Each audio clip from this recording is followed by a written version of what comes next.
get in here. Bobby's sick.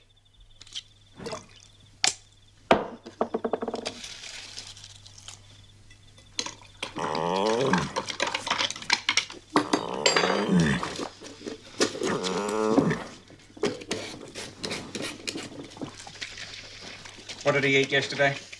Just his usual feed and a bit of grass. Alfalfa? Yes.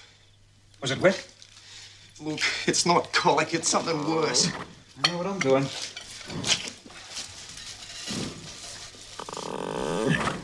Whoa, matey. Good boy. Bill! Cassie, where the hell are you?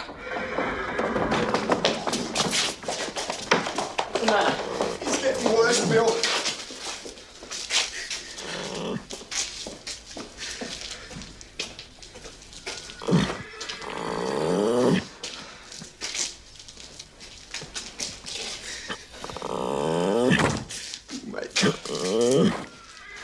We better get the fed at tan for Ann. Keep him moving, okay? Come on.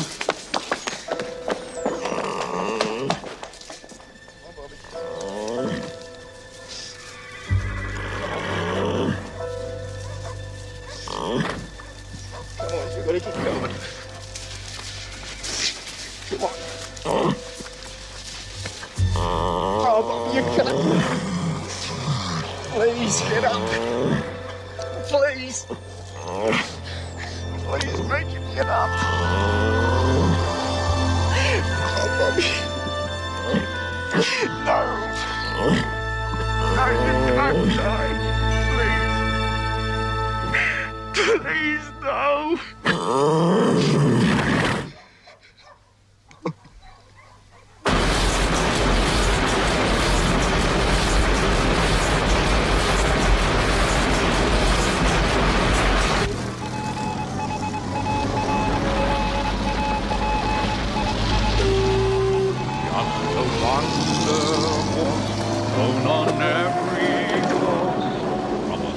This is the Don Lee Radio Network. Today, the turf world is in tears. Farlap, whom some say This is the great KMTR, Los Angeles. Governor Ralph of California has appealed to all the relevant agencies to mobilize their forces in a joint effort to seek out the cause of Farlap's Mr. death. Wendell Vincent, Chief of Western Food and Drug Administration, says that arsenic trioxide was found in the horse's liver and lungs. Professor Frank T. Green says his autopsy revealed no such evidence of Dr. arsenic. T.R. Creeley, an American vet, told the press that he didn't die of colic. Yesterday, they all suddenly got together and issued a joint statement, saying, in effect, they don't know how he died. However, and probably Dr. never Nielsen, will. Farlap's Australian veterinarian, declared he had no such doubts. The horse died of an irritant poison.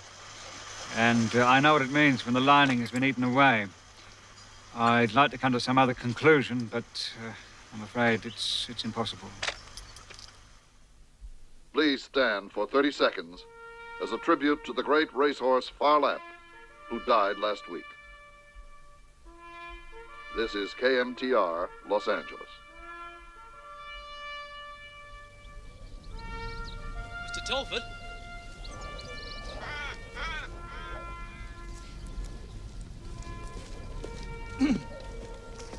Mr. Telford, can you have a few words with me about the tragedy? Leave me alone. Do you think he was poisoned? What does it matter? He's dead. Well, why is it, do you think, that there's been this incredible reaction to Farlap's death? After all, he was just a horse. He wasn't just a horse. He was the best.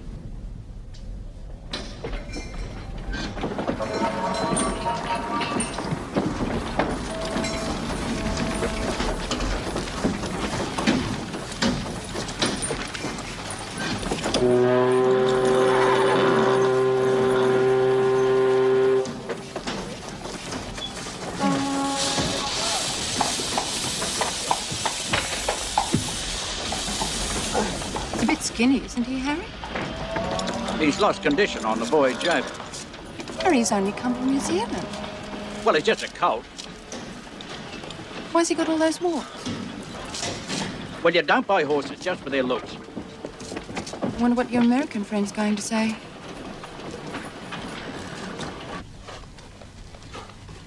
This has got to be a joke. Harry, you got the real horse hidden around the back somewhere, right? He's got a good big frame. This is not a horse, Harry. This is a cross between a sheepdog and a kangaroo. You told me this thing was going to be a champion, huh? Well, he will be, Mr. Davis. Yeah. He's got Cowboy on both sides of his bloodline. Greatest horse of them all. Greatest of them all. I paid 168 pounds for this, Harry, sight unseen from a goddamn catalog. Now, I'll tell you the truth. I don't really care who he's got in this family tree. Why the hell didn't you ride across to New Zealand? Ask somebody to look at him for you. Well, he'll fill out. He will, huh? Harry!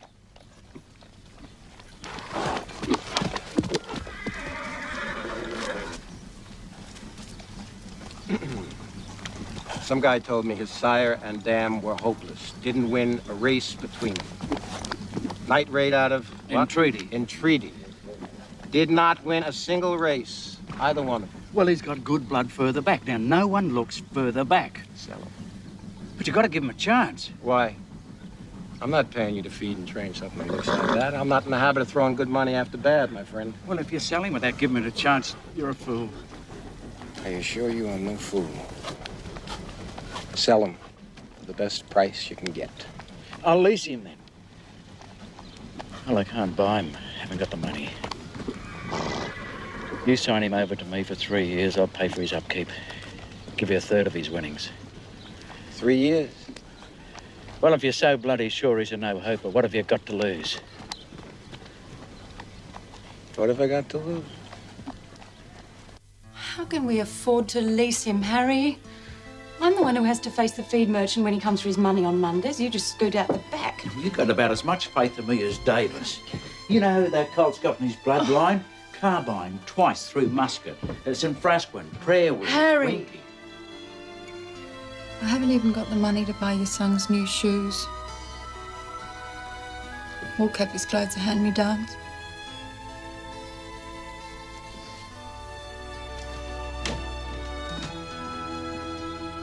Well, that horse is going to be a champion. Well, can't anyone understand that? He's going to be a champion.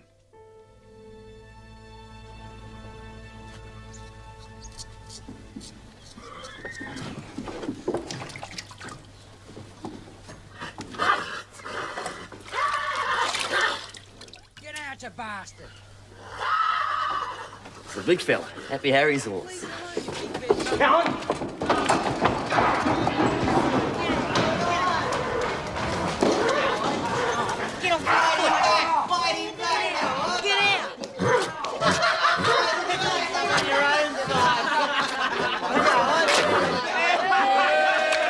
Try and do better. Think you're smart, don't you? Smarter than you, son. Go on, you try and put a bridle on him. Your bloody will do the same to you. Come on, Tommy. Go on. Yeah, go on. Yeah. All right, I'll let you go. Ta.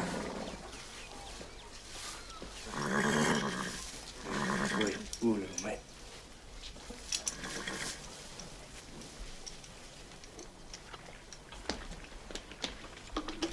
That's it. Little lady. Yeah!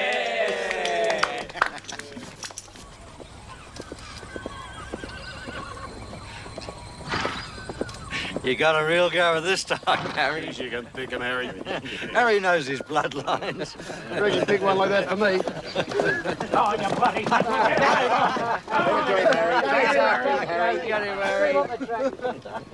Excuse me, what is that horse's name?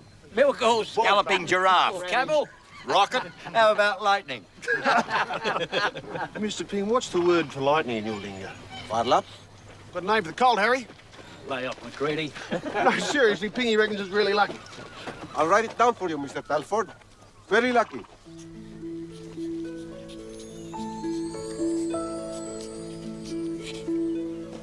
Got to have 7 letters. Last 4 Melbourne Cup winners had 7 letters. Got to be joking. Yes, Mrs. Telford. 7 letters. Farlap it is. Take the bloody thing back to the stables. Go, Lightning. Go, Lightning. Go get him, Lightning. Sorry. So the king saw the beautiful girl with the golden star upon her brow and was so enchanted with her beauty that he asked if she would become his bride, his daddy. What's wrong? Oh, he's lazy. Bone lazy. Still won't run. Oh, give up on him, Harry. Sell him. Get up. Come on. Get yourself up. That's the boy. Ooh. You all right, are you? Just worked into the bloody ground, eh?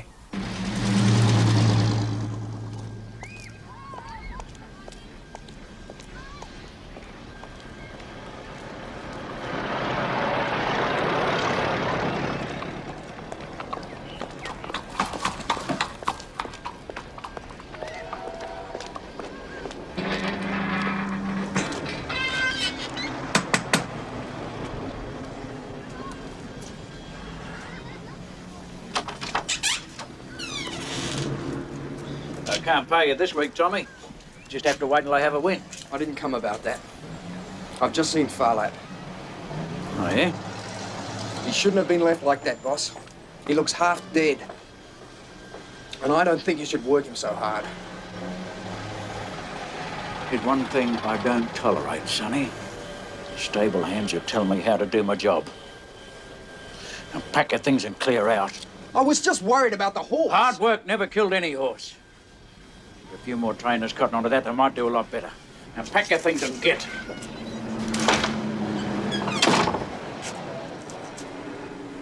And all you said was that he looked half dead. But that's the last thing I just said. I reckon it's just not fair. He knows out of it, Emma. It's none of your business. But he is killing the horse, missus. Lazy horses are like lazy people. They have to be jolted out of it. Now, take your places, please. Don't let your food go cold.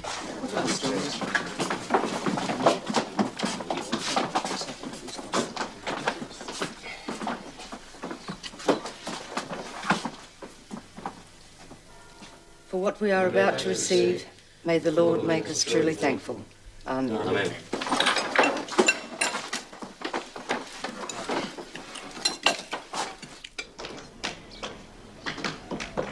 Boss. G'day, boss. Mr. Telford?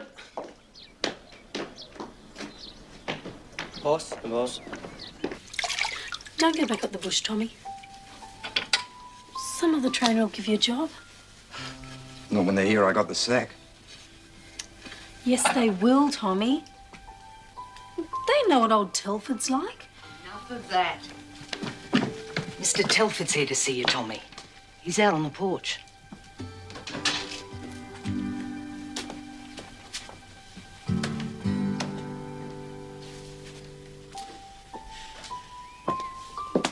What's going on between you and young Tommy? Nothing, Mum. Better not be. Boss? What have you done to that horse? Spoiled him rotten. Anyone goes near him, he rips their bloody shirt off. He won't eat, he won't... Now get back to the stables, get him fed.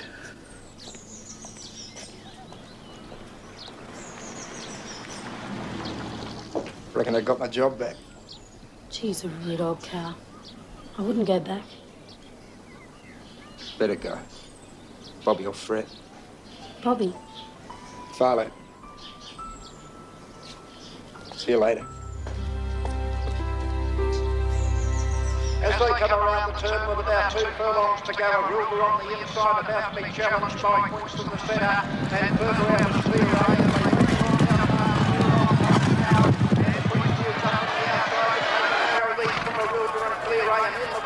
Quince is going to win by a minute and a half in front of Ruger. Clear Ray's win a lot. Johnson on there, long master side. Those beggars who reckon you can't run are going to get a shock today, eh, old fella? It's really starting to fill out, boss. Hard work. Put muscle on. You going to watch the race? I'll listen from down here. Oh, don't give him more sugar. Die of bloody diabetes before his first race. Harry, Say hello to Mrs. Davis. Harry Telford. How do you do? Okay, let's take a look at him. He said he was as ugly as a camel. You should have seen him a year ago. Though I understand his training times have been better recently, yeah? When he's ridden hard, still lazy. Have you put any money on him? I don't bet. I see. You're not exactly oozing confidence, are you? I don't think I'll bet on him either. Oh, I'm going to have a bet on him. Yeah? What's your name? Tom Woodcock, man. I'm Farlap Strapper. Do you think he'll win, Tom? Reckon he will. As they pass the 3 furlong post, and Exact is the leader, about a length and a half in front of Pimento. Then Farlap, the newcomer, the big red horse, moving up on the outside. Cabaret Girl on the inside of him, followed then by Fushan and Rose Flight. Coming up towards the home turn, Farlap rider having great trouble, and Exact has kicked away about 4 to 5 lengths in front of Cabaret Girl, who's starting to make up ground with Pimento on the inside, and Farlap looks as if he is going to hit the outside fence.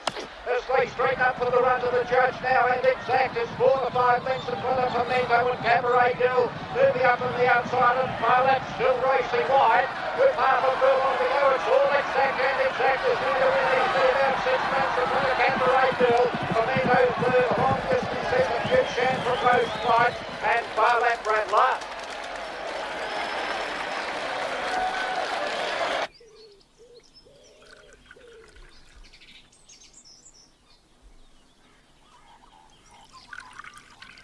Do you like it? Here, listen to this.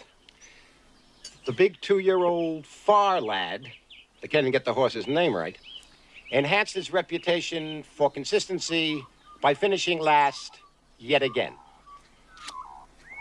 A real smart guy, this Bert Wolf, huh? Oh, I'm sorry, sweetheart. Gorgeous. That's a boy. Go on, let me get on with it. Go on.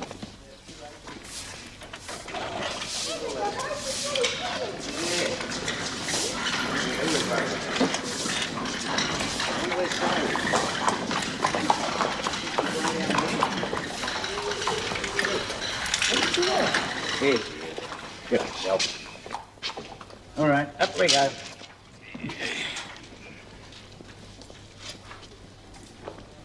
Tommy, you can take Farlap out this morning.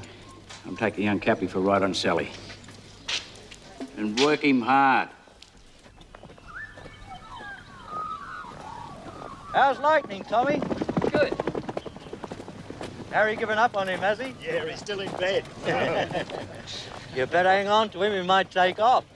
I want to try something different this morning, Cashy. I'll hold Bobby back, then see if I can get him to go out after you. What's the sense of that? And just try it. He's got to learn to be a winner. Up with you, Cap. That's a good fella. Yeah, up we go. There's a regular little horseman here. Did Daddy take you on the big horsey? I bet you're hungry. You hungry?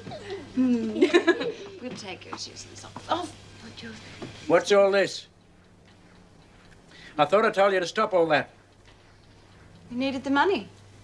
Well, send them back. We can manage without you being a servant.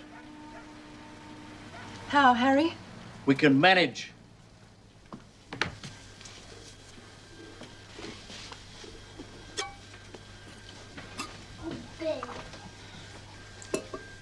Harry, I'm sick to death of struggling for every penny. I won't have you taking in laundry. We'll manage. How, Farlap? He'll come good. He's got carbon on both sides of his bloodline. People are laughing at you. He's hopeless. He's a dud.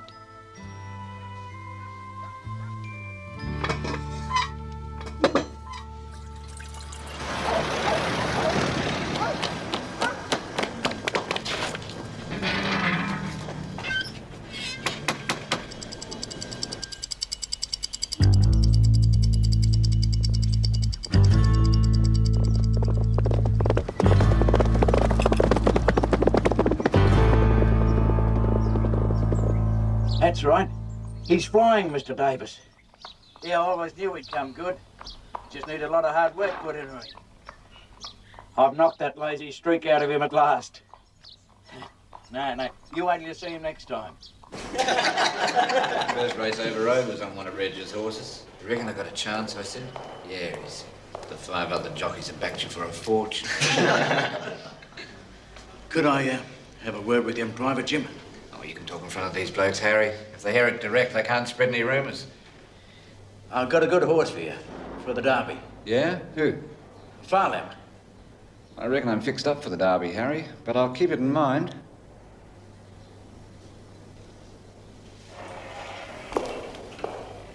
Farlap, he's got to be joking.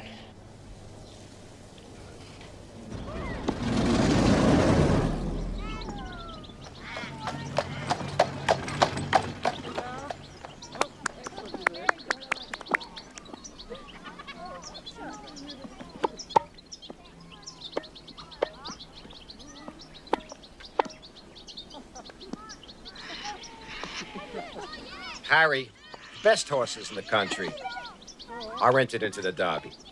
Now, I know you're convinced the horse has improved, but Harry, for Christ's sake, we're talking about the Derby.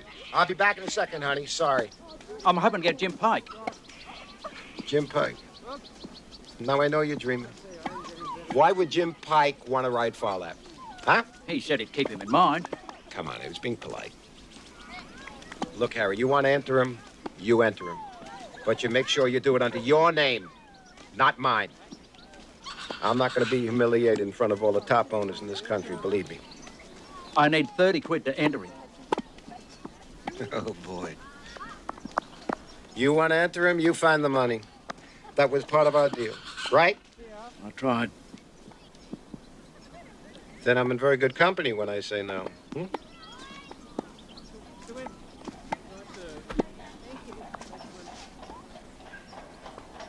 Harry. All right. You can have the money on 2 conditions.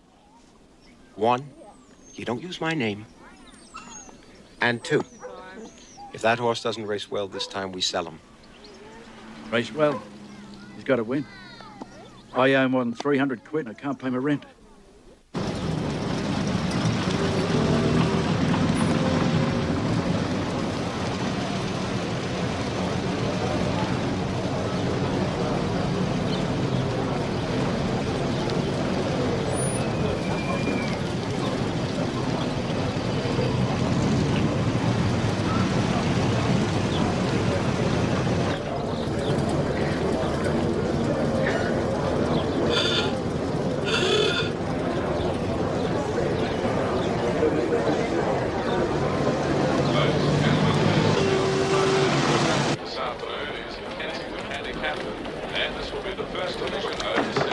Pike's lost his mount.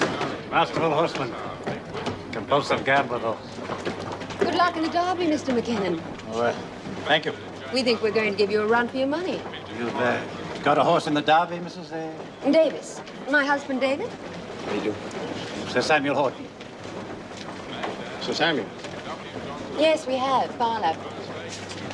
I don't believe I've heard of him. No, you probably wouldn't. He's just in for the run. We think he'll win.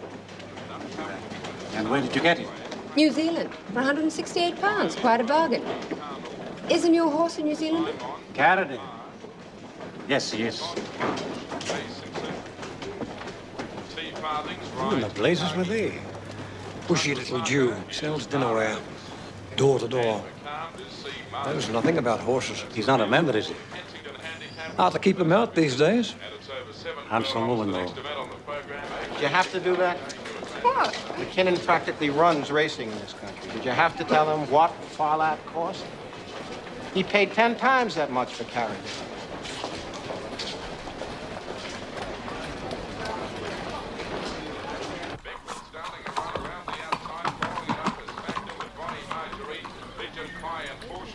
As they run down towards the home turn now with about 3 furlongs to go, and Boss Coffee is the leader. Baghdad is going out after now, followed by First Rank on the outside. Beckman and Factor are both running on strongly towards the rear of the field, and Bonnie Marjorie. Big Pie is going up towards the lead with Nut Mrs. Davis, What do you think, Tommy? there's some good horses out there today, Mrs. Davis. My husband will tell me I'm a fool, but I'm going to back him anyway. Does Mr. Telford always get that nervous?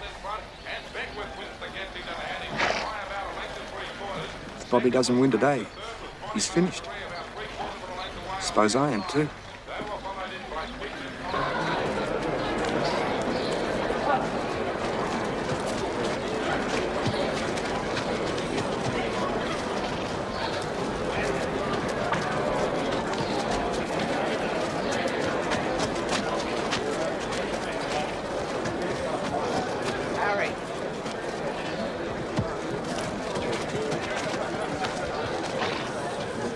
Been looking for you, Harry. A horse for the Derby's been scratched. Flies when he's fit, but if there's a germ between here and Perth, he'll pick it up. Would you like me to ride Farlap?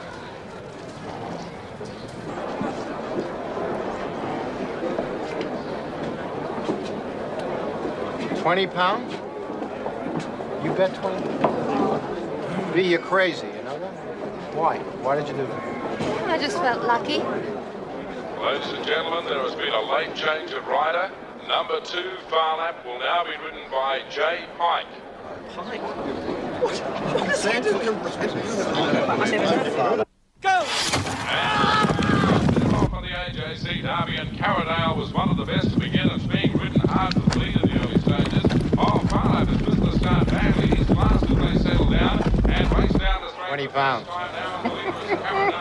Carradale crossed over the rails to lead about a length and a half to Warner and Topper. They were followed by Catmark, Comanche, Laura, Queen Nasser and Farlap as they race out of the straight. And the leader is Carradale, a length and a half to the good of Topper. Honor is next over on the rails. They were followed further back by Sir Ribble and Laura's son. Then Pentheus and Netta, Queen Nassau, and Farlap is still last. They race towards the back and Carradale kicked away. It's Carradale by 3 or 4 lengths to Topper and Honor. Sir Ribble next on the outside from Comanche. And Farlap is still on the tail of the field. Laura's son up in midfield with Pentheus, Netta, and Queen Nassau.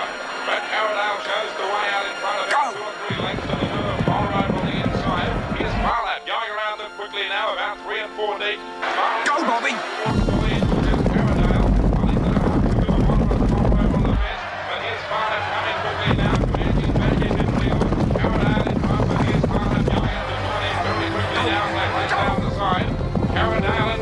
They're locked together, head and head as they race towards the turn. Carradale the inside and Farlap on the outside. And they've moved away about 3 lengths to one, followed by Topper and Catmark. Farlap on the outside of Carradale. White says go now. And Farlap race to the lead of the Derby. About 2 or 3 lengths to the good of Catmark. Rolling on. But the big red horse Farlap, he's racing away with the AJC Derby. It's Farlap Derby. And Farlap is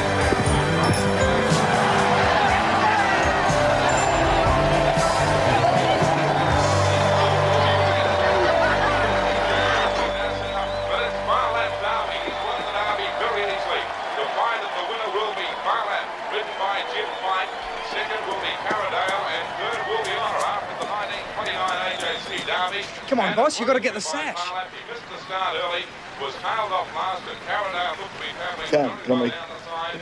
But with Jim Pike let the big horse go,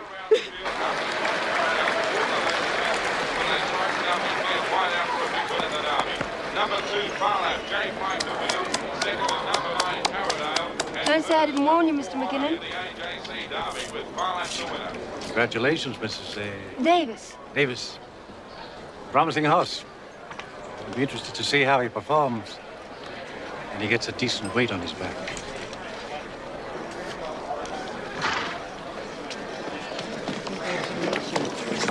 Davis.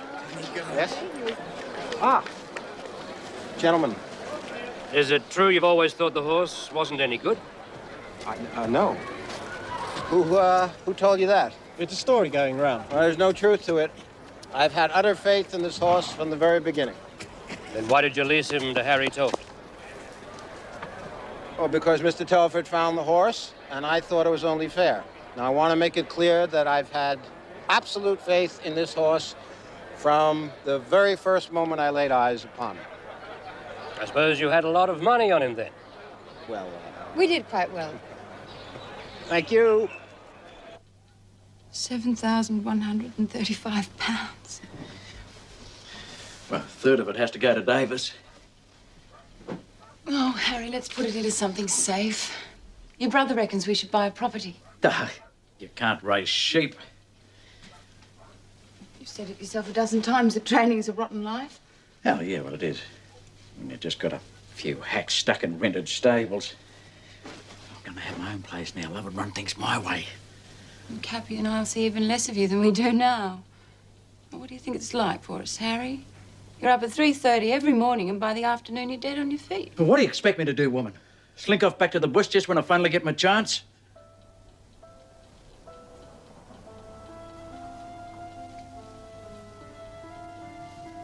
Sorry, love. Look. Farlap wasn't a fluke, you know. I picked him from the bloodlines. And I persevered with him while every other trainer was laughing at me. No one's laughing now. You've proved your point.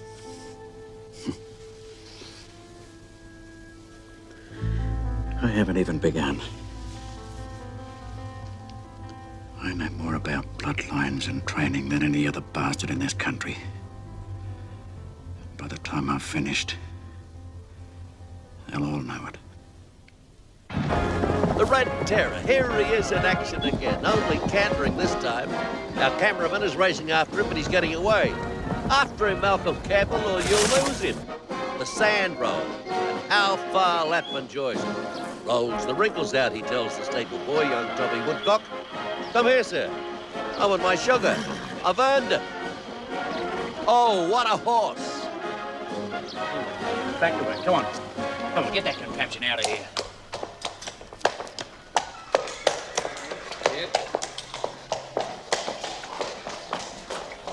Harry, this is Eric Connolly. Harry? I know.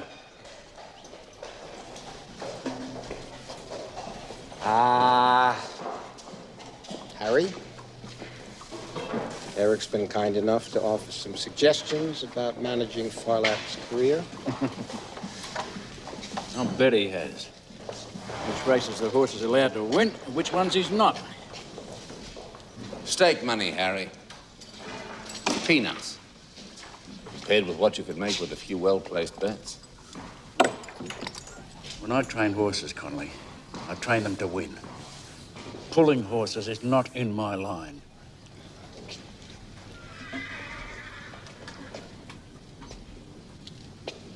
Do you understand that we could make an extraordinary amount of money here? I'm doing all right. Well, I'm not. Well, that's your problem. Now get out of here. I've got work to do.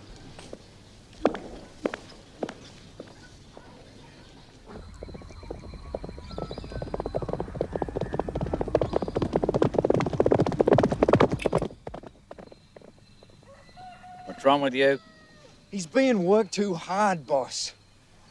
You telling me I don't know my job? He's worn out. Then how come he's still winning? He'd win if he was half dead. If you keep him racing and training like this, you'll burn him out. You know your trouble, Sonny. You think horses are human. Well, I've been around long enough to know that if you treat them too soft, they'll take advantage of you every time. Now, if you want to come with me and your beloved Bobby when we go to Melbourne, you just better button your lip and do what you're told. And I'll top dress all the paddocks. We'll have grass greener than you've ever seen it. The marshes over there, full of birds. A snipe, everything. Do you like it? Could do with a few more trees over here. Well, we plant them. As many as you want. Trees everywhere. We'll have space all around us at last. I still don't understand why we couldn't find a place near Sydney. I've told you 100 times. Melbourne is the racing capital.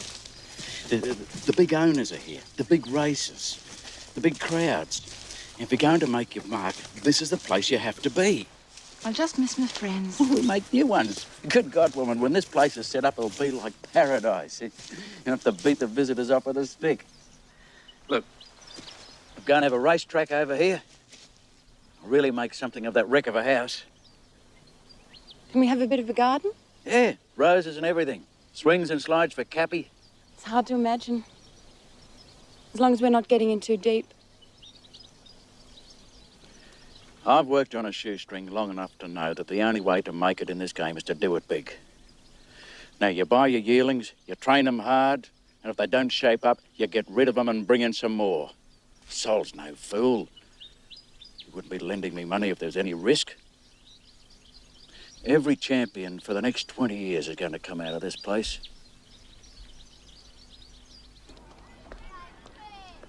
You gonna go down to Melbourne with Telford? Suppose. He's treated you pretty rotten. Yeah, he's a cranky old ratbag. But if I don't go down, what'll happen to Bobby? Will you ride? Spelling's pretty crook. Well, you better not then. Can't stand bad spelling.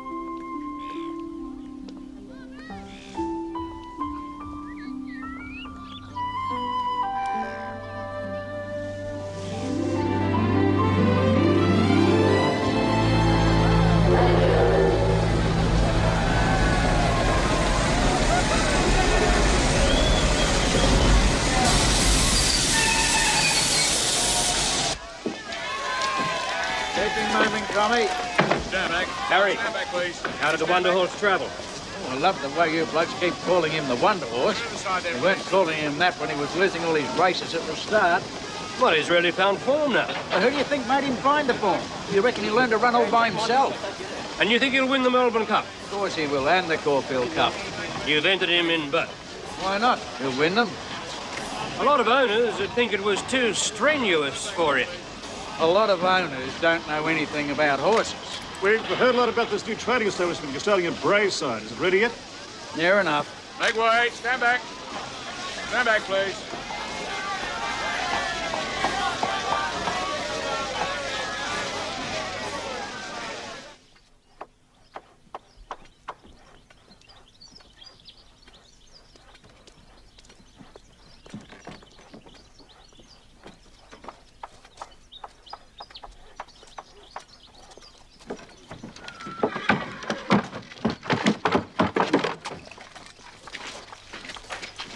Looks good, eh? Wonderful. Harry, the bank's just been on the phone. They said we're overdrawn. Badly. Oh, they're mad. Checked the figures last night. Oh, here. No wonder the country's in a mess. Bloody banks can't even do their sums. Oh, Harry, you've counted the six in the thousands column instead of the hundreds. Oh, good, so I have. Oh, let me do the books. What are we going to tell the bank? We'll just have to wait till Farlap wins both the cups. What do we do till then? Tell them the check's in the mail.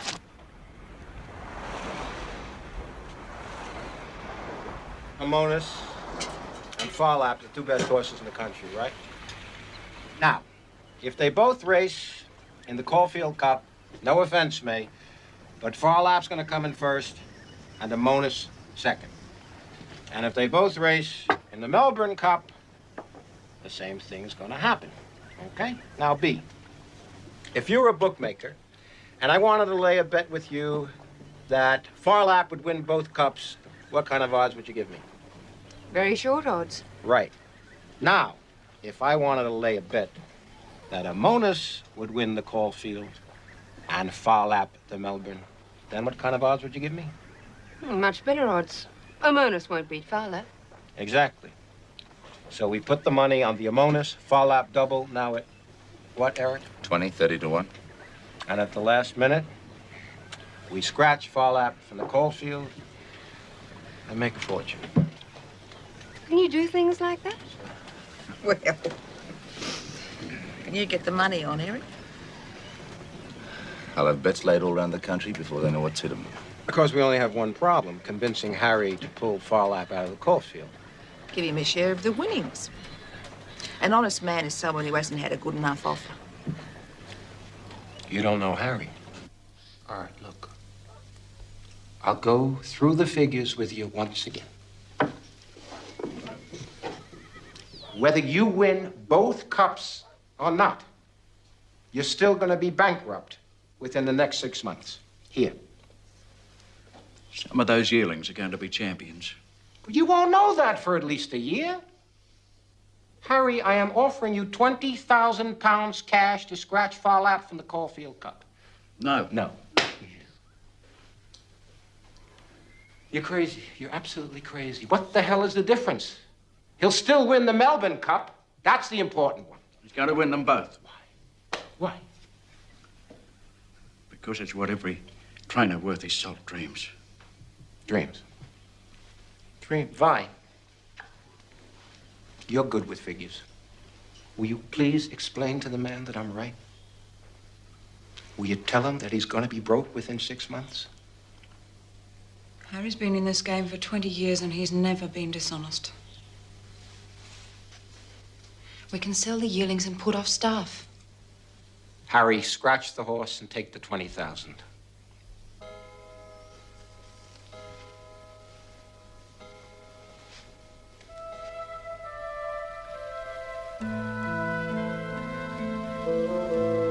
Can't sell the yearlings.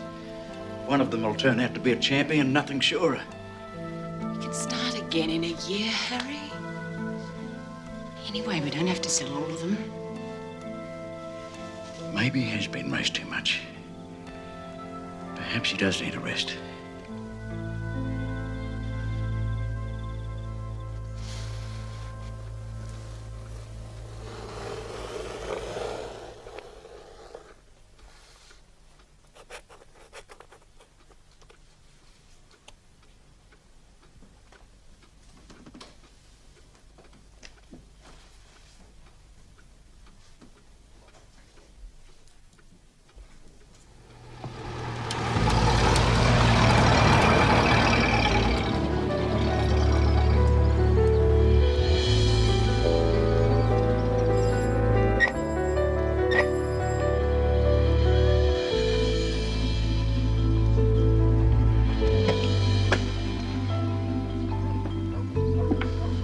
Can't you blokes ever leave a man alone?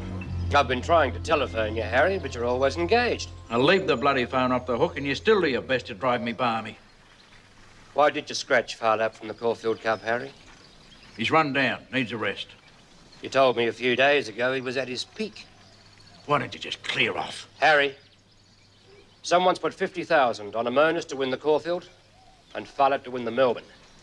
And they've got odds of 30 to 1. Nothing to do with me. I'd be a bit worried if I were you, Harry. Why? Mrs. Tobin, if Amonis wins the Caulfield, the only way some bookies can save their necks is to stop Farlap winning the Melbourne Cup. No one had heard a champion like Farlap. You'd be surprised what people will do if they stand to lose £1 million, Harry. Look after yourself. And your horse.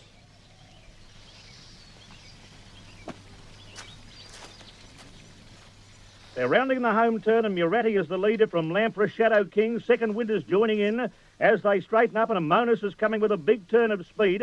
Coming to the furlong pole, Muratti's still in front. Amonis is starting to pegging back under his big weight. Amonis is ranged up on the outside with a half furlong to go. Sultan coming home well with Elkman and Cragford second wind, but Amonis is going on to score a great win in the Caulfield Cup, and Amonis is won by a half length to Sultan, third Elkman, then Cragford.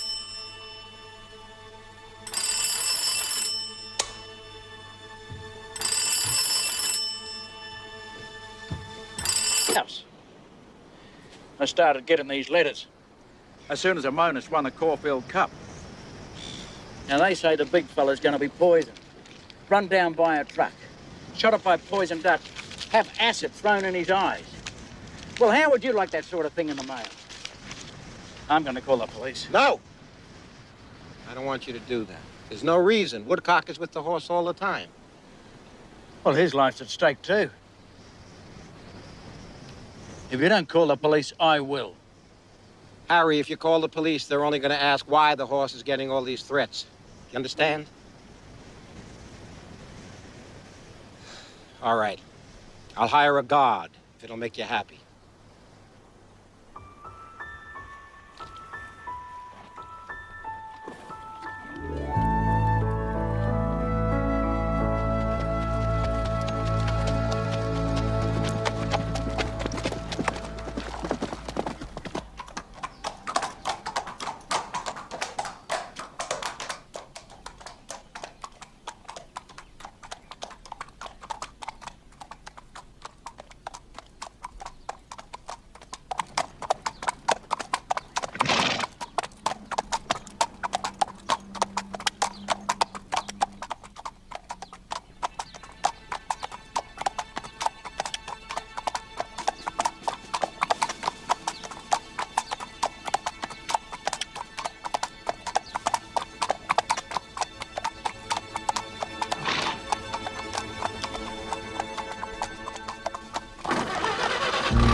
I've been over him, boss. He hasn't been touched. What happened? Did you just stand there and let him get shot at? Fair go, Harry. The lad put himself between the horse and the gun. In my opinion, he deserves a bloody medal. Come on, Bobby. Harry? Is he all right? No thanks to you. Well, what happened to that guard that you were going to arraign? We don't have time to argue now. We got to get this horse somewhere safe, fast, before they try again. Is he all right? You better get him somewhere safe, too. Hey? If they can't shoot the horse, they might try to shoot you. Don't worry, I'll take care of him. You watch out for the horse. Now, have you got someplace safe? Yeah, I'll take I don't it. want to know. Just get him there and keep him there until Cup Day. Can you get some guns? Guns? All right, good. Don't be afraid to use them. Or you come with me. Let's go. Like this? I'll just come straight from the steam bar. Like that. Let's go. Will the shooting make any difference to the race plans, Mr. Davis? Gentlemen, to Mr. Telford or I look like men who are easily frightened. Thank you. We are a pioneering nation, forged out of the wilderness by men who knew the value of their horses and their dogs. For an Australian to shoot at a thoroughbred is almost unthinkable.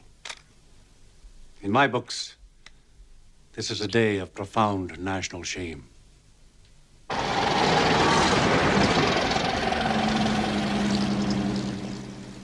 All right.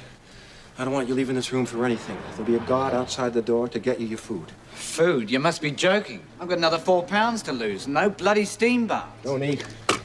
Hey, I've got to lay me bets. No bets.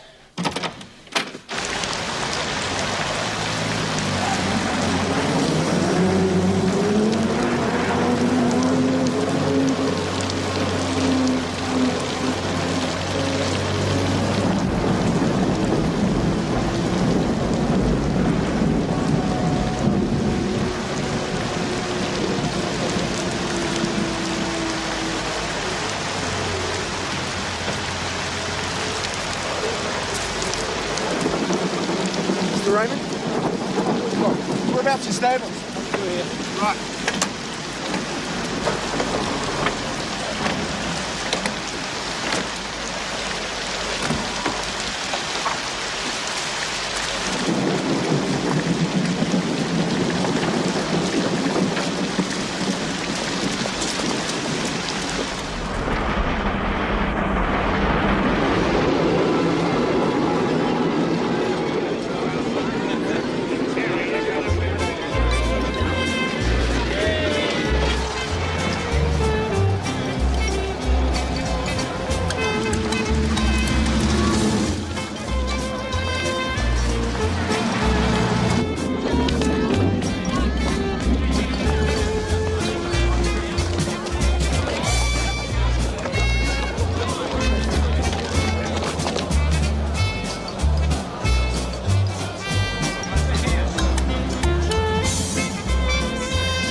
Try now. Here you go.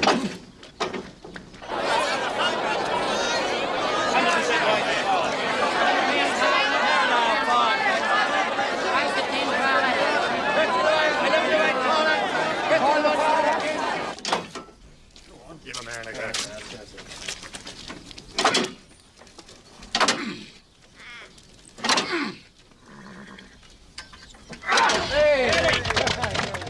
Well done, son. How'd you get it going? Got a couple of quid on Farlap myself.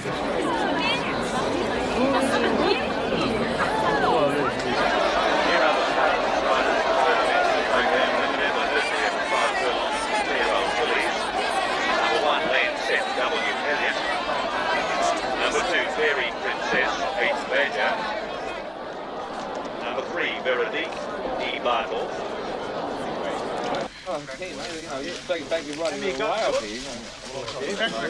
I thought so. Anyway, you come right in. I didn't know if I was going to get out or not.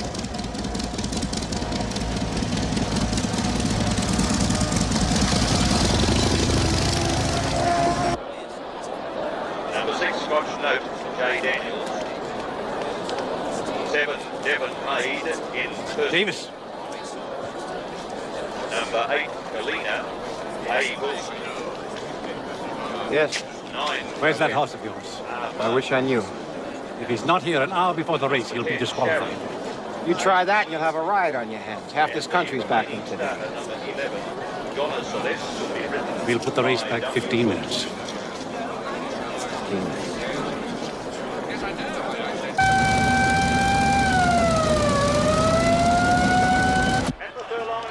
Taken the lead from Donald Celeste, finishing fast out wide, and then Sharon Ferry Princess followed by Lycus.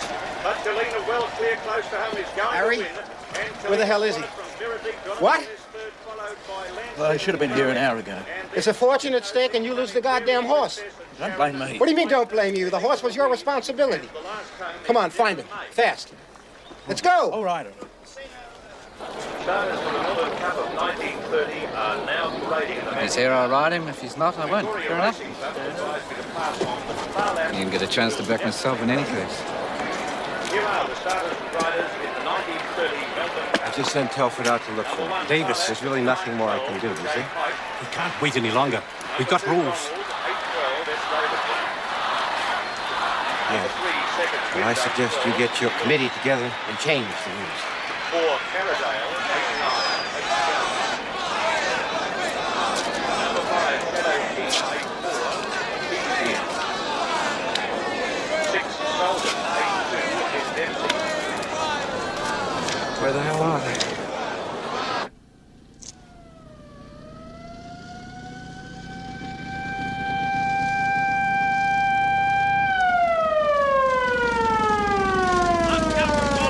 Keep going. About bloody time. You broke down, boss.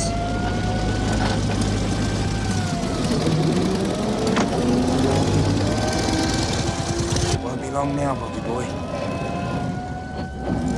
Can't let you miss this one, eh?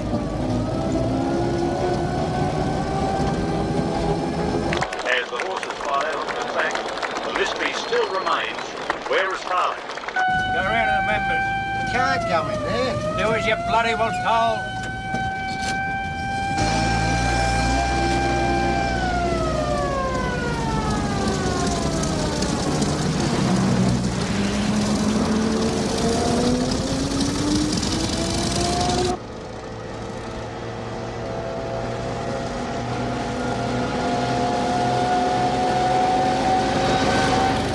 Solomon followed by Nardine and some following.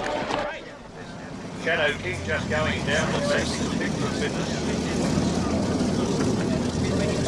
And there's Wilbur, the great runner-up to the Caulfield average by Frank Dempsey. Caradale by Harold Jones. And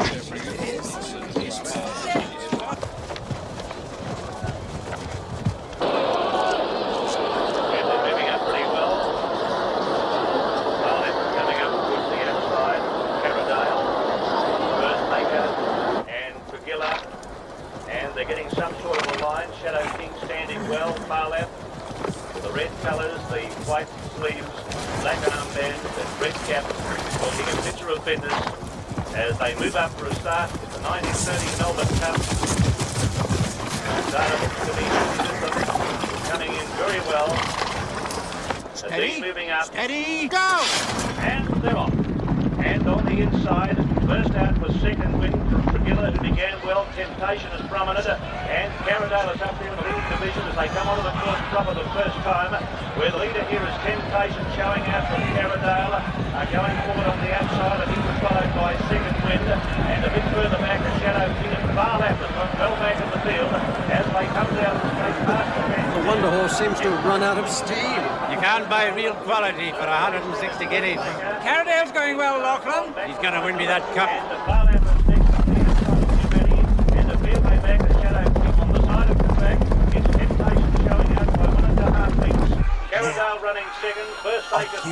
Bobby boy. Then Star God, and back behind them, Valmont is making up the crowd. Sub-quality and Farlap, he's off the fence by Jim Piper.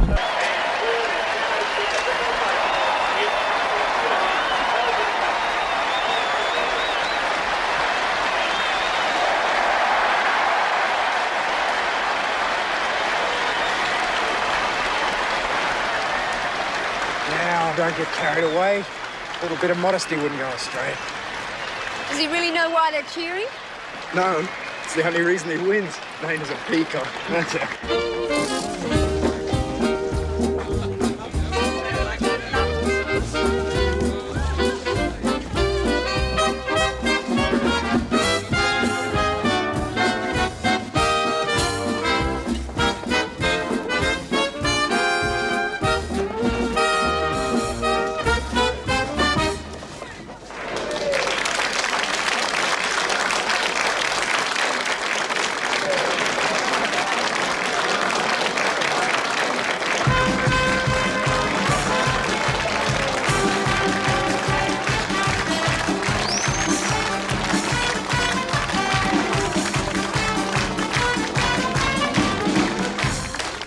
Thank you very much. Thank you for being here also.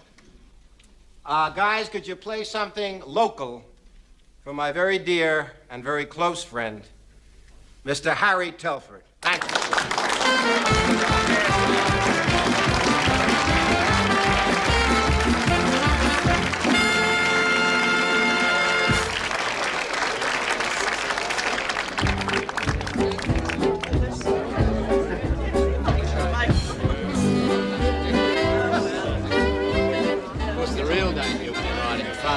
So bloody smooth and easy, you're liable to drop off. Just asleep.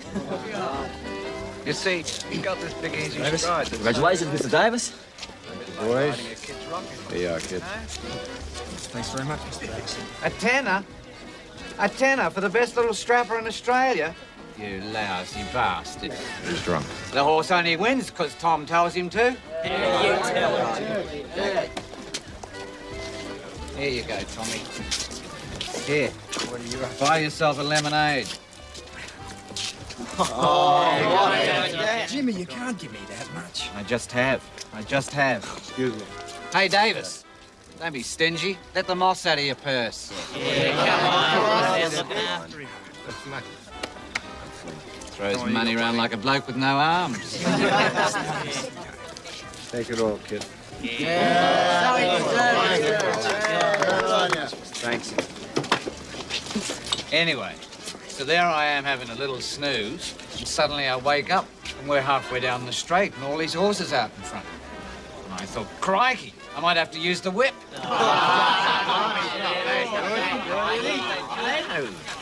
Mrs. Davis? Oh, please, sit down. I won't believe any.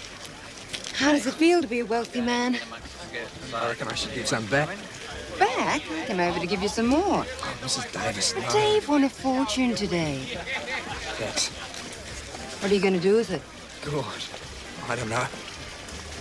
Isn't there a girl in Sydney you're fond of? Emma. I've only taken her out once or twice. Do you write to her? I've sent her a postcard or two. Is she pretty? Too right. I reckon if she was in America, she could be in films. Oh, as pretty as that. Yeah. You ask Cassie. And all those stars have got makeup and everything to help them. She looks just as good as they do without it. Have you told her that? Wouldn't be game. Why not? You'd make a real deal of yourself. Sometimes I wonder how Australian men ever manage to find themselves wives. Go up to Sydney and see her, Tommy.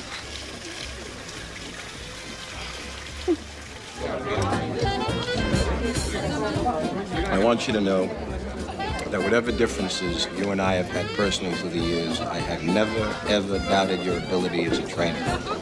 And when your lease on Farlap is up, I still want you to stay on and train. All right? You're not going to offer me a share? Sure. You'll get your training fees plus 10% of his winning.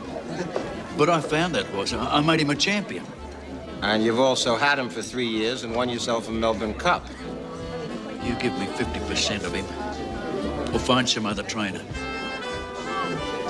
Don't threaten me, Telford. There are plenty of other good trainers around. Will you find one who'll make him win as often as I do?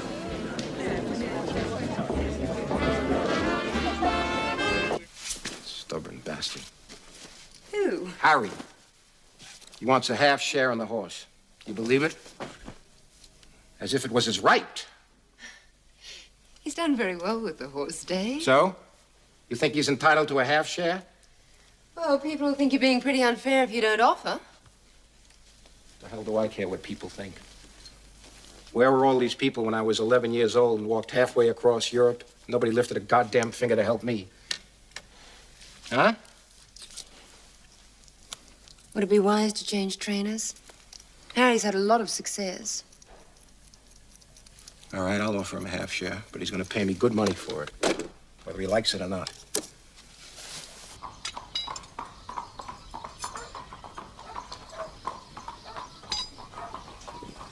Boss? Yeah. That ointment you're using, it's making his heel worse. I know what I'm doing.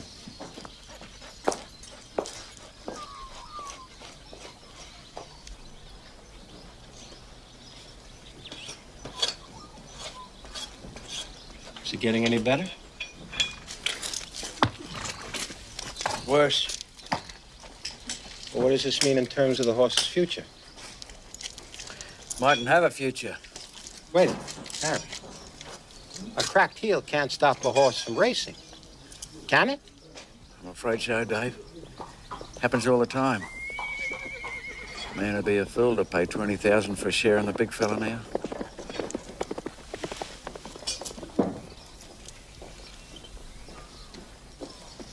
Don't you think 20,000's a bit too much to ask Harry to pay? He didn't pay 20, he paid 4. What? Tell you the truth, I was lucky to get that. The horse is lame. Could be washed up, finished. Dave.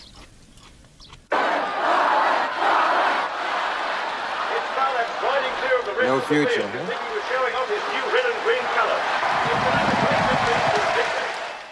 Nothing can stop him. Weight could stop him. Weight could stop a train.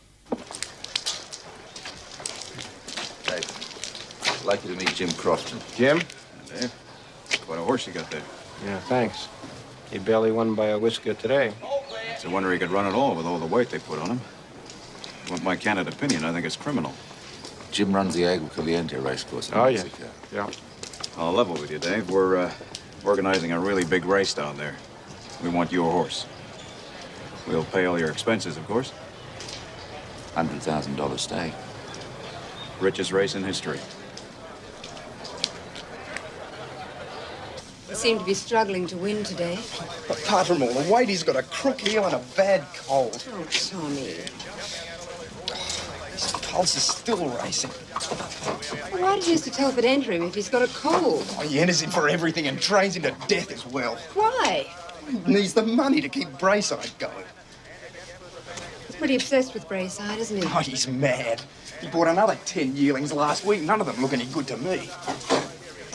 Don't worry about it. I'll talk to Dave.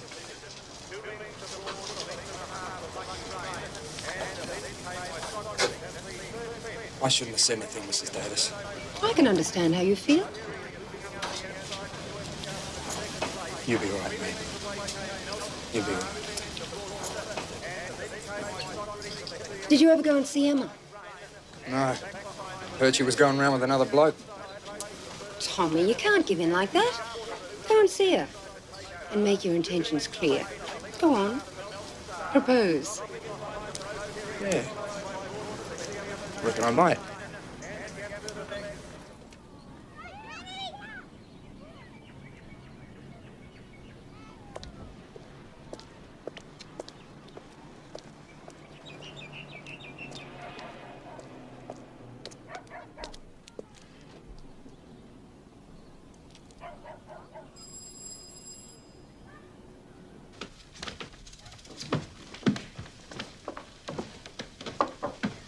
G'day, Emma.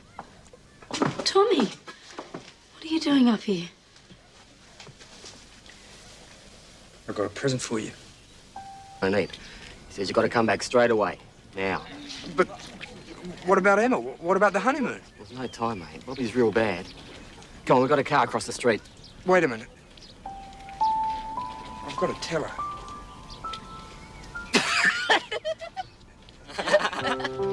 Pair of bucks. Congratulations, mate. Good on you.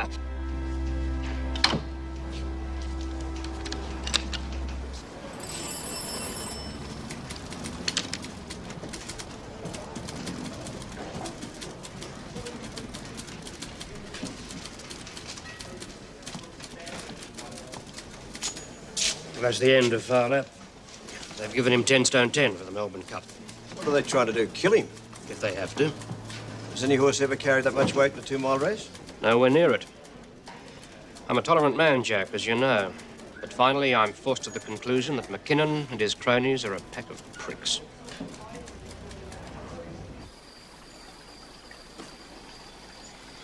Maybe Mr. Davis won't let him run. Yes, he will. He wants the Gold Cup. Telford got it last year. And he won't pull him out because he needs the money. Even the papers are saying if he runs, it could finish him. They're right. It'll kill him. Everyone says so.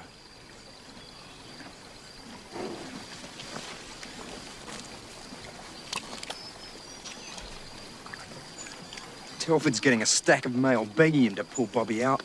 You can bet your life he won't take a bit of notice. Keep on at him. He just won't listen. You've got to make him listen, Tommy.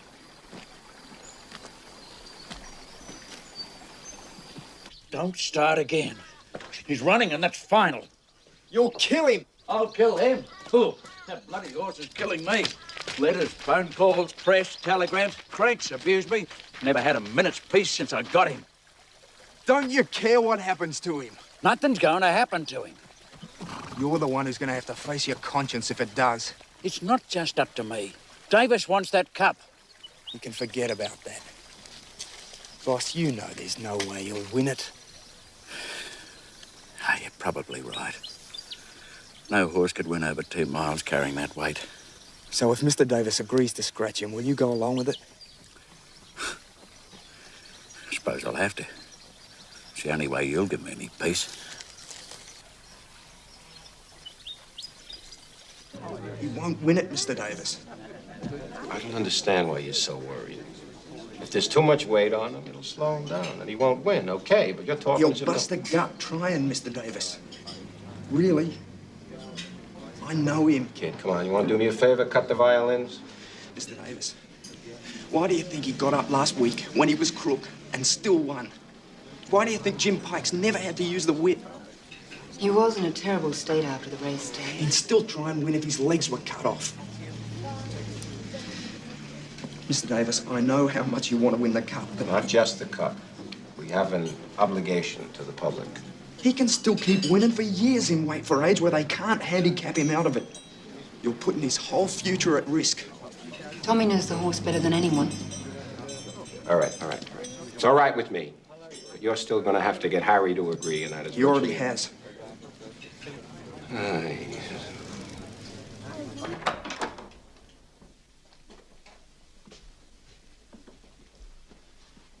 Davis. It was good of you to come at such short notice. I'll get straight to the point. There's a strong rumor going around that your horse is to be scratched from the cup. His name is Farlap. Is it true? Yes. Would you mind telling me why? Because you've given him an impossible weight to carry. You mean the handicappers? I meant you. Are you implying, Mr. Davis, that we try and influence the handicappers? Yes. I won't even bother to answer that charge. You realize, of course, that under our rules, you can't scratch a horse without a good reason. We have it on very good advice that Farlap could be permanently incapacitated if he runs. Nonsense. We've been assured that the horse is in no danger whatsoever. Wait a minute, excuse me. Let me understand this. Are you ordering me to run him? I'm requesting you very strongly. I see. If we find he's been scratched without good cause, we can ban you and any horse you're associated with from ever racing in this state again. Would you mind repeating that? The race-going public are expecting your horse to run. His name is Farlap. Horse's name is Farlap. And I don't see why two owners with a grudge against the handicappers in the VRC should deprive them of that. I see. You put a ton on his back so that he can't possibly win, but you want him there to draw the crowds. Very smart. I'm acting in the best interest of racing.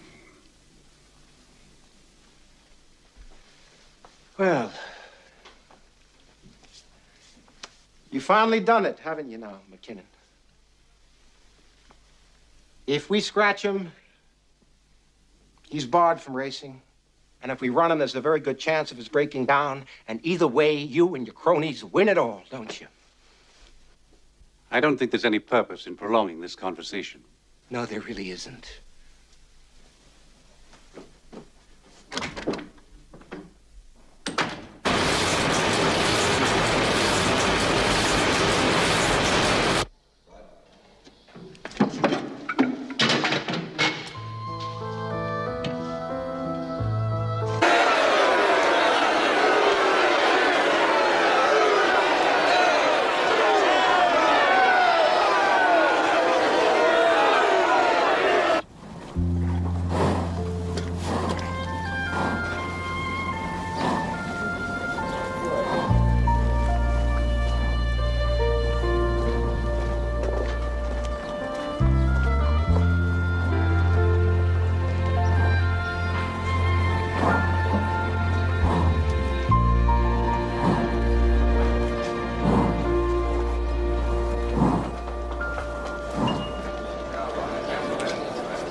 Crofton! Excuse me. Does your office still stand? Sure does. Look, there's not a horse in the world could have won over that distance carrying that weight. I'm amazed he even finished without breaking down. Let's talk, all right? Too many risks. What risks? A voyage over, going into their winter, dirt tracks, different feeding, different styles of racing. Cashy, if you take him over there, our quarantine laws are going to make it bloody hard to bring him back home. All right, I grant you it's a risk, but if it pays off, Harry, we're going to have more money than we ever thought we'd have in our lives. All right. Take him. Great. We're going to have to be ready to go in about 3 weeks, okay? I'm not going. Wait a minute. Wait a minute. What do you mean you're not going? I got 40 horses to look after here. 3 of them are coming up for their first race. You have to go. Who's going to train the horse? Tommy. Woodcock. What the hell does he know about training? He's a good strapper. The best I've ever had. This is not what I'm asking you. I said, what does he know about training? You're going to have to take him with you anyway. The bloody horse won't even fart unless Tommy tells him it's all right. Harry, I can't go to the going. States without you. I'm sick of the sight of him. Bloody horse has given me trouble since I got him. You won't forget to write. Of course not. Because I want to know what the Americans talk like. What they eat, how they dress, what they think about Bobby. Yeah, Got to write everything. I'll try my best. Oh, I know you'll be busy. Gonna miss you, Tommy. Hey, Bobby's on. Train's ready to go. Go on, I'm not looking.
Okay, you okay?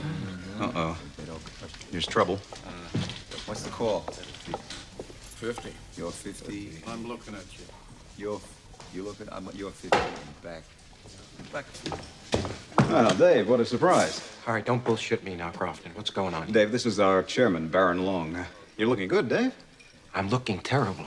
I asked you something. What's going on here? Mr. Davis, please don't get alarmed. The minute I stepped onto that wharf, there was a reporter there asking me, how do I feel about Agua Caliente going broke?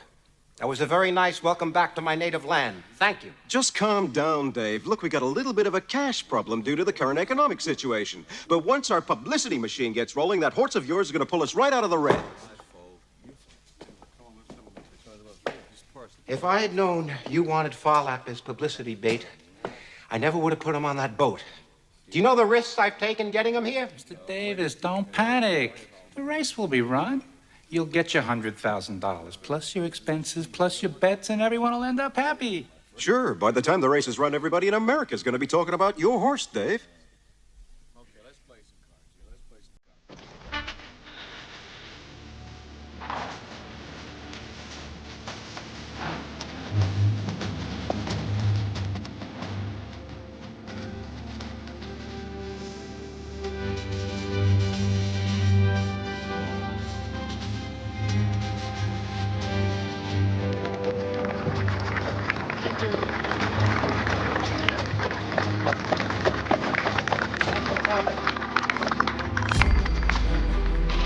Welcome, gentlemen. Welcome.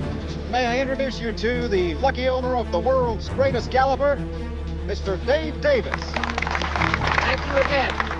I'd like to start things off by introducing Farlap's trainer, Mr. Woodcock, his strapper, Mr. Martin, his vet, Mr. Nielsen, his jockey, Mr. Elliott, and this beautiful young lady here is my wife, Bee. Now, gentlemen, any questions, please? Is he really the world's greatest galloper, Mr. Davis? Well, without taking anything away from your great American champions, yes, I truly believe so. Have you seen the field he's up against? Yes? Spanish Play, Joe Flores, Cabezzo, Reveille Boy. Well, fine horses, all of them. But believe me when I tell you, gentlemen, they are no threat to Farlap. Gentlemen, I have seen the Red Terror race with my own eyes, and I can sum it up in one word. Unbelievable. Won't he have trouble acclimatizing? I don't think so. We've brought everything to make him feel at home. We've even brought his food all the way from Australia. Can we get a few pictures? Certainly, gentlemen. No problem at all. Tommy, you want to bring the horse over here for the That'll gentleman? do, eh? It's hot out here. No good for the horse. Tom, you want to bring the horse over here, please? Tommy, you want to bring the horse here? Don't forget to show his hindquarters, gentlemen. Please, it's very important. Tom, where the hell are you going? I need a race, not to do this bullshit. The most powerful hindquarters in the world, gentlemen. Get a good shot. Tom, come back here, goddammit. This is the national press. Should have been fed an hour ago. Please, gentlemen, plenty of food and drink at the pavilion. Help yourselves, please. Did you hear that? Looks like you've got yourself a good trainer. What is this Woodcock guy? The press can't get near that animal of yours. He's guarding him as if he could eat straw and pass gold. We really need the publicity, Dave. I know. He even sleeps with the horse. What is he, some kind of pervert? Well, can't you just fire the guy? If I did, the goddamn horse would sit in the stall for the next month and cry.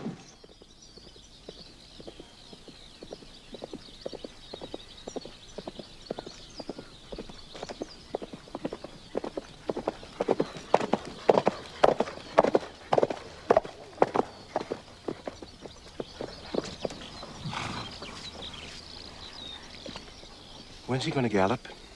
In a week or two. A week or two? I'm bringing him up to peak slowly. Harry would have been working his butt off by now, you know? I'm not Harry. You're getting too smart for your own good. You know that, kid? I want that horse fit. He will be. Have you changed your shoes yet, like the track vet advised you to? He's been wearing the kind he's got on all his life. The track vet doesn't know what he's talking about. The track vet doesn't know what he's talking about, huh? You were told about the harder surfaces over here, weren't you? You were told he could pick up a stone.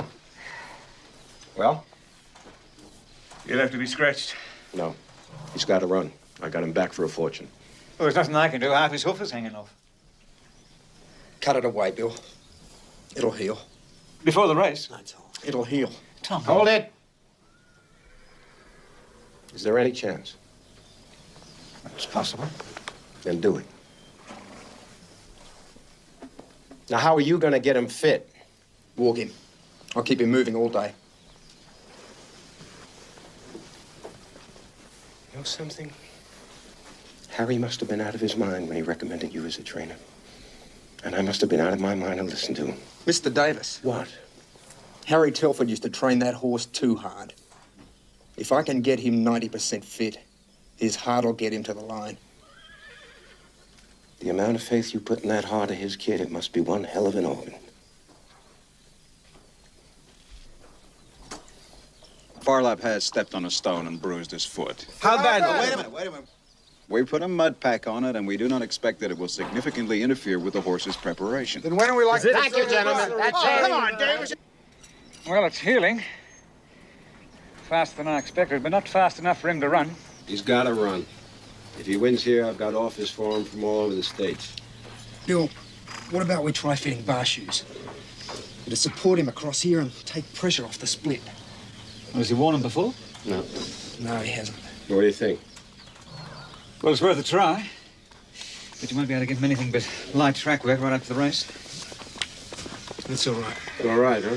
We're going into the richest race in history with a horse that's half fit and lame. It's wonderful.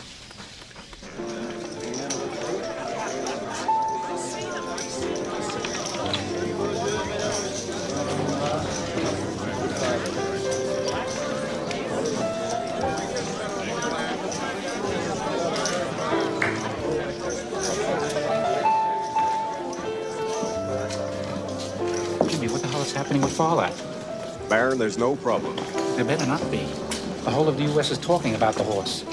Did you see Walter Winchell's column yesterday? Fantastic. We're going to have our biggest crowd ever. What the hell is he doing here? A lot of money went on to Reveille Boy yesterday. Yeah. I bet a lot more went into the pockets of certain jockeys, too. Is Farlap well guarded? Oh, yeah. I got Frank and the boys with him round the clock. The problem is, by the time Bert gets his story through, we're not going to have time to get it on the streets. What are we going to do then?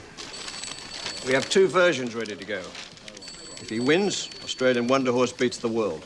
And if he loses? New Zealand Horse fails in Mexico.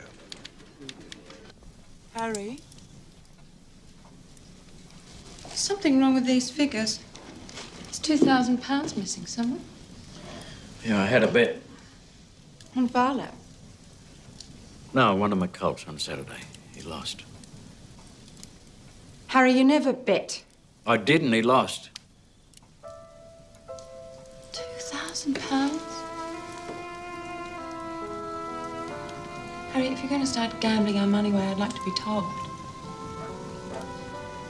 We're in worse debt now than we've ever been. Do you realise that? Farlap will win. What if he doesn't? He'll win at Caliente. And he'll win everywhere else he races. For years, I've kidded myself that I made that horse. The truth is, he would have been a champion no matter who trained him. I've got 20 colts out there with bloodlines as good or better than his, and I've trained them all exactly the same. Everyone's a dud. He's a freak.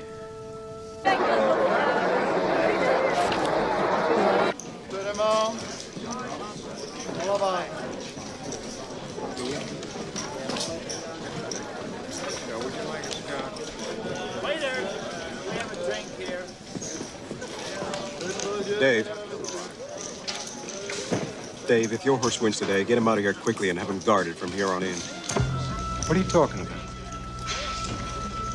Huh? It's just that the big syndicates here have racing pretty well organized. Now, the last thing they want is a horse coming in from the outside who wins everything and can't be bought. I'll start worrying about that if he wins. But first, he's got to win. Yeah.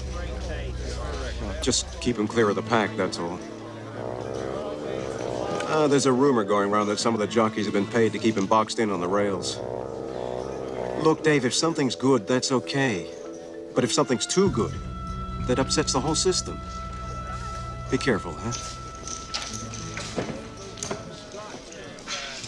Ladies and gentlemen, for your information, the horses for the 13th race on the program are now in the walking ring.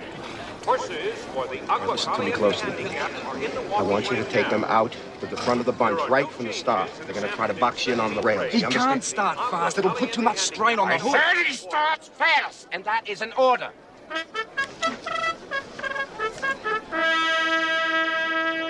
All right. Now, don't forget, Billy. You take them out front, you take them out fast. Ladies and gentlemen, you're reminded to make your selections Not now. early. Please, do me a favor, Avoid all right? I'll being talk closed to you down later. the pari-mutuel window. And be sure that the number on your mutual Hold him back at the start. Take him out wide and go right round the outside. Who's giving the orders around here? You or Davis? Me. Hold him back and take him wide. I'll have to cover a hell of a lot of extra ground. Billy, do what you're told. You'll get there. What if the hoof goes? Pull him up straight away. Ladies and gentlemen, the race we've all been waiting for, the Aqua Caliente Handicap, is the next on the program. All right, the old man. Get out there and show 'em.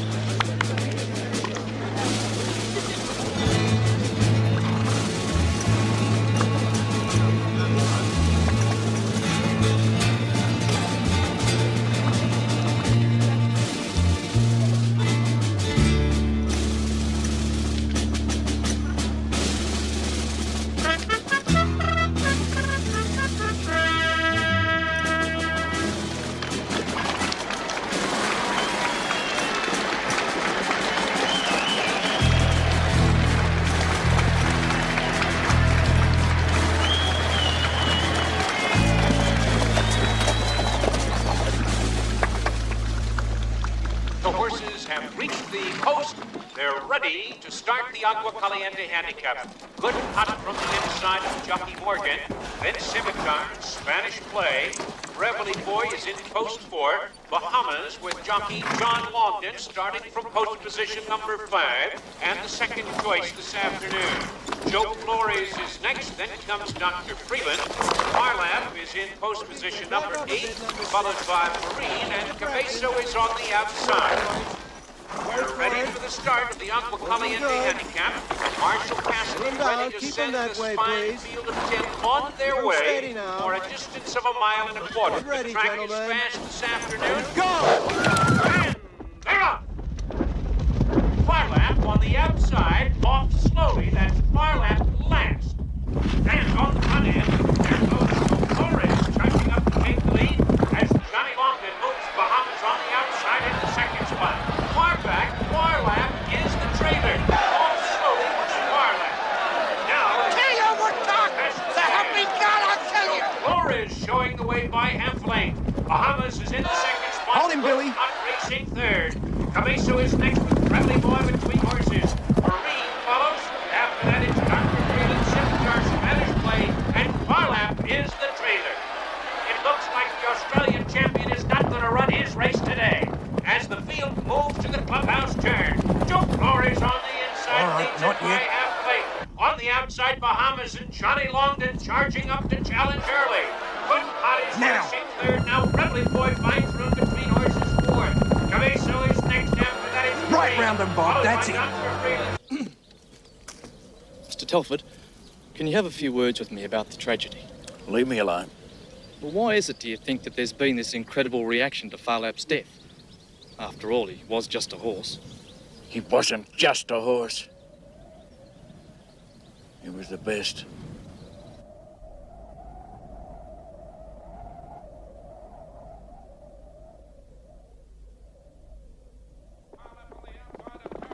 Races go now, and Farlap plays to the lead in the derby.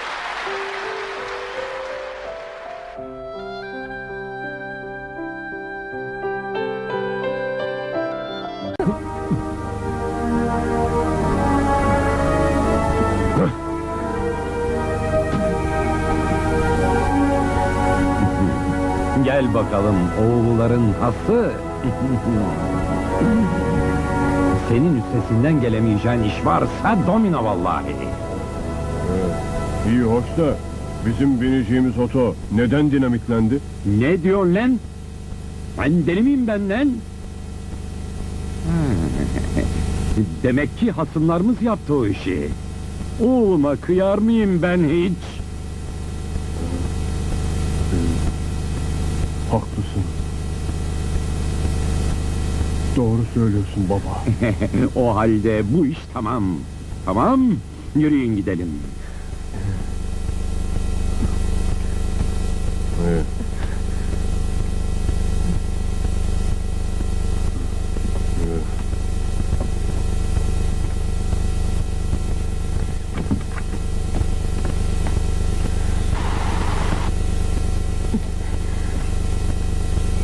Aptallık etme. Beni bile bile ölüme yolluyorsun. Hadi.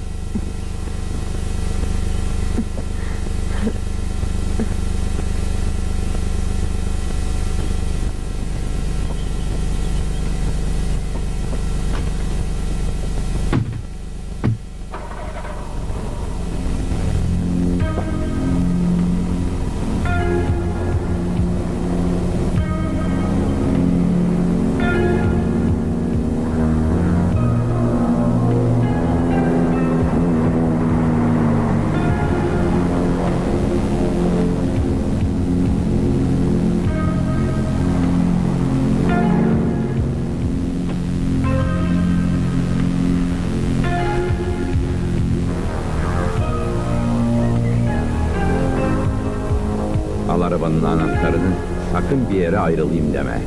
Tamam mı oğlum?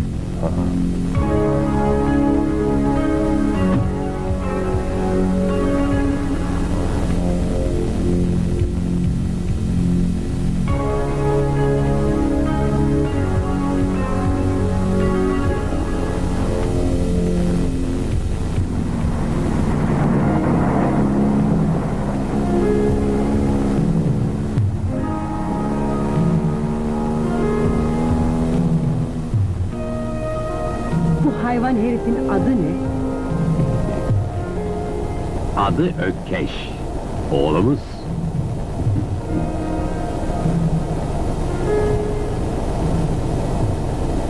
Allah boyunu devirsin inşallah.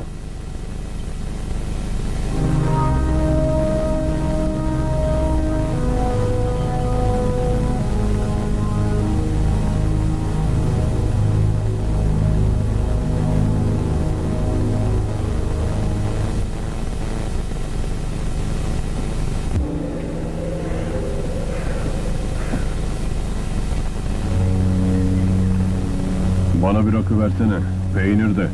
Rakı sek olsun.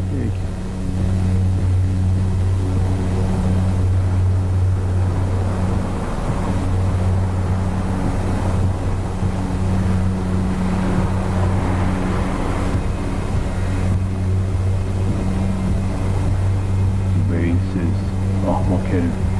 Beyin yok ki sende.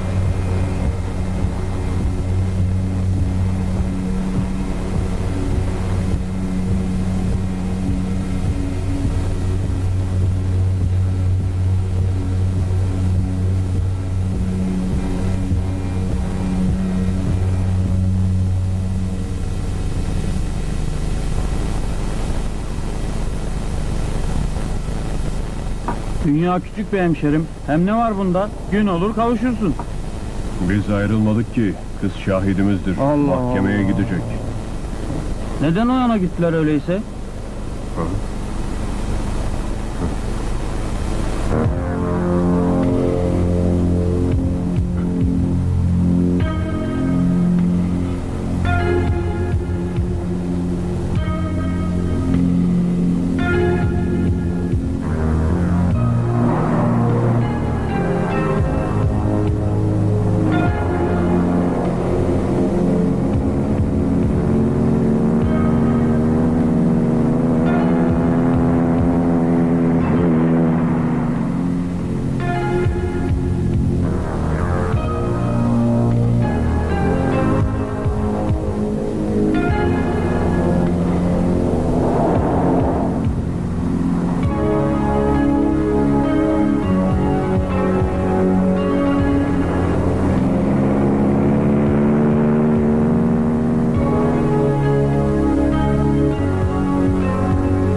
streets, where the wind echoes through decaying wooden structures, and you can almost feel a shadow following you. We're about to unlock the doors to these eerie ghost towns of the Wild West, places that thrived during the gold rush and then suddenly met their fate, left to decay in silence. We'll explore the bone-chilling stories of these ruins and the lost souls that still roam here. If you're ready, let's set off on a spine-tingling journey to America's forgotten corners. When you step into these ghost towns, it feels as though you're crossing into another world where time has stopped and life has vanished in an instant. I'm going to guide you through these chilling remnants of the Wild West and share my experiences. When I walked through these towns, I could feel the eerie atmosphere creeping up on me. Each place has a dark story filled with mysteries and tragedies. So, let's dive into these abandoned gold mining towns and uncover the secrets of the haunted places where spirits still linger. Body, California. The cursed town. The moment I stepped into Body, it felt like the cold breath of the past greeted me. It was a windy day, and the gusts moving through the abandoned wooden buildings sounded like a ghost whispering in my ear. In the late 1800s, this town boomed during the gold rush and was once home to over 10,000 people. But when the gold ran out, Bodie was left to decay rapidly. Today, as you walk through it, you might catch a glimpse of a shadow from the corner of your eye, but when you turn, there's no one there. It's as if everything is frozen in time. The streets, the bars, the old mines. Only the decaying structures and the cold wind, carrying the echoes of the past, remain. As you explore Bodie, you start to understand why some people say it's cursed. Visitors who took small souvenirs from the town have reported bad luck following them until they returned the items. There are shadows in every corner here. The windows of the old hotel are covered in dust, but you feel as though someone inside is watching you. The school, frozen in time, still has desks and a teacher's chalk left in place. It's as if the spirits of that era are still here, lingering. Would you be brave enough to spend a night in this ghost town? Rhyolite, Nevada, the ghost of the desert. When I arrived in Rhyolite, Nevada, the first thing that hit me was the overwhelming silence in the middle of the desert. This town, once bustling with thousands during the gold rush, is now little more than a collection of ruins. The history of Rhyolite is a tragic tale of sudden rise and fall. There are still a few structures standing, including a bank, a jail, and a lone stone house in the desert. Walking among these ruins, with only the sound of nature and the wind carrying grains of sand, you can't help but feel as if the ghosts of the past are close behind. One of the most intriguing things here are the eerie sculptures standing in the desert. These figures, created by artists, look almost alive at night. Draped in white cloaks, they seem to represent the ghosts wandering the desert. As you stroll through Rhyolite's ruins under the moonlight, you might feel the cold touch of a hand on your shoulder. Even when you close your eyes, the silence and the chills stay with you. Centralia, Pennsylvania, the gates of hell. Walking through Centralia feels like walking at the gates of hell itself. The underground fire that started in 1962 still burns beneath the town. It was gradually evacuated, but the flames never died. As you walk here, the smoke rising from the cracks in the asphalt and the smell of sulfur in the air fill your lungs.